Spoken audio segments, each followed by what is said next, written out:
مکے کی قسم کھاتا ہوں اور تم اے نبی صلی اللہ علیہ وآلہ وسلم اسی شہر میں تو رہتے ہو، اور سب کے باپ یعنی آدم اور اس کی اولاد کی قسم کہ ہم نے انسان کو محنت و مشقت میں رہنے والا بنایا ہے، کیا یہ خیال کرتا ہے کہ اس پر کوئی قابو نہ پائے گا؟ کہتا ہے کہ میں نے بہت سا مال برباد کر دیا، کیا اسے یہ گمان ہے کہ اس کو کسی نے دیکھا نہیں؟ بھلا ہم نے اس کو 2 آنکھیں نہیں دی اور زبان اور 2 ہونٹ نہیں دیے؟ یہ چیزیں بھی دیں اور اس کو خیر و شر کے دونوں رستے بھی دکھا دیے، مگر یہ گھاٹی پر سے ہو کر نہ گزرا۔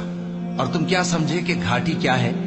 کسی کی گردن کا چھڑانا یا بھوک کے دن میں کھانا کھلانا، کسی رشتہ دار یتیم کو یا مٹی میں پڑے کسی نادار کو،